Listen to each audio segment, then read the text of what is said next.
Well, how you doing, subscribers? How you doing, new viewers? I'm Ion Prime, and today we're taking a look at Xbox killing Copilot. I know, unheard of, but they are doing it, and why Nintendo never lowers game prices. So we're going to get right into this Xbox news. New Xbox CEO Asha Sharma, she is continuing to make moves at Xbox. Her newest move will probably excite a lot of you because she is canceling Copilot for the console. She says, quote, Xbox needs to move faster, deepen our connection with the community, and address friction for both players and developers. She continues, as part of this shift, you'll see us begin to retire features that don't align with where we're headed. We will begin winding down Copilot on mobile, and we'll stop development of Copilot on console. Now, as good as this news sounds, they're not completely abandoning AI. They are still using it in some other features in the console. They're still using it in games.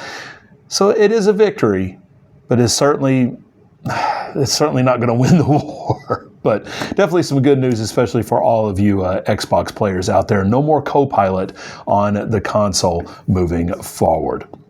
In various publications, they are getting previews of Lego Batman Legacy of the Dark Knight. Now, for the most part, the reactions have been really positive. This Lego Batman game tells stories from the comics, from the movies, even goes back to past games. And the combat, very similar to the Arkham series. And Gotham it's an open world Gotham, and there's lots of side quests and stuff that you can find as well as you're doing the exploring of the city.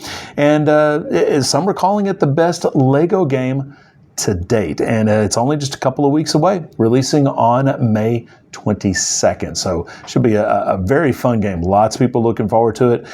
I may have to give it a shot. I've never really gotten into the Lego games. I may have to give this one a shot because it actually does look pretty cool. And former Nintendo of America President Reggie Fils-Aimé, he spoke recently at NYU Game Center, and he said that the reason Nintendo never lowers the price of its games is because, well, they release a complete game. He says, quote, the Nintendo mentality is we're shipping a game complete. It's ready to play. There's no day one update that's going to take 3 hours. And so part of it is it's a different mentality. This is Nintendo's thinking. I mean, he kind of has a point.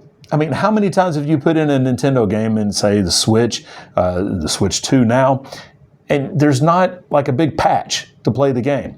That happens constantly on both Sony and on Xbox on their games. Sometimes there's a day one patch.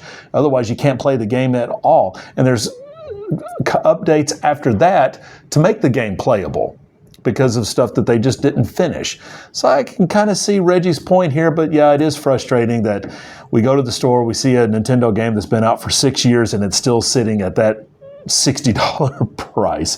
I know I get frustrated because there are some first-party games I would like to get, but I'm like, I can't drop $60 on that right now. But again, that's Nintendo's thinking, and I guess that's the way they're going to continue to think throughout their generations to come.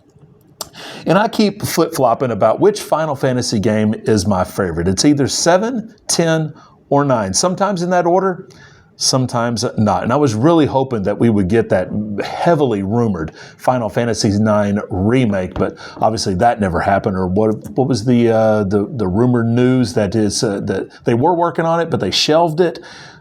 I don't know. But I would still love to see Final Fantasy IX brought up to modern platforms. Maybe not necessarily the way they're doing Final Fantasy VII right now, but I would like to see kind of a modern take on Final Fantasy IX. But we are getting some merchandise to celebrate the anniversary, and one of those pieces of merchandise is coming out in a couple of weeks, May 19th. It's called Vivi and Grandpa's Memories for the Sky. Now, it's a prequel book. It's written about Vivi's first meeting with Grandpa Kwan, and it leads up to just before he leaves Alexandria. Now, it also connects to the new Final Fantasy IX Magic the Gathering set that is coming out pretty soon. So it's a cute book. I might pick it up. We'll see.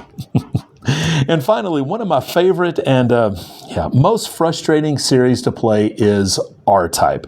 I love the shooter, but man, it gives me fits whenever I do play it. But they've announced today R-Type Dimensions 3. This is coming out on all platforms. It's the digital version releasing on the 19th of this month, just a couple of weeks, and there's a physical release coming up in August. Now, you can pre-order the physical release right now. There is a special edition that has art book, soundtrack, and a couple other things, obviously the game as well. There is a collector's edition as well that has all the stuff I just mentioned, plus it has a statue.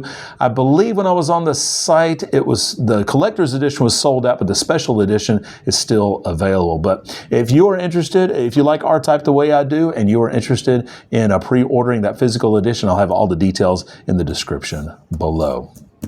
So time now for why is it in my collection? And I've got 5 games here.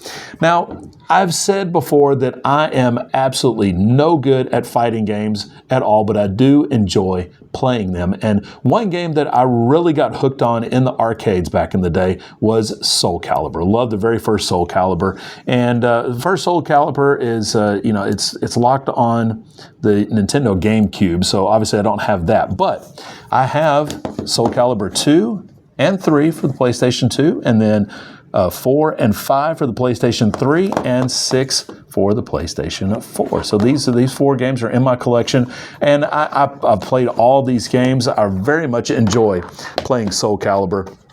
Soul Calibur 2 is kind of cool because it has the special characters, and I'm going to mispronounce his name, but it has Heiichi from the Tekken series is the guest character for Soul Calibur 2 on the PlayStation.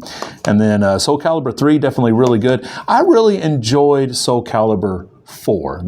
I wouldn't say it's my favorite, but I definitely enjoyed this one a lot and put a lot of hours into this. Soul Calibur 5, pretty good. Soul Calibur 6 as well.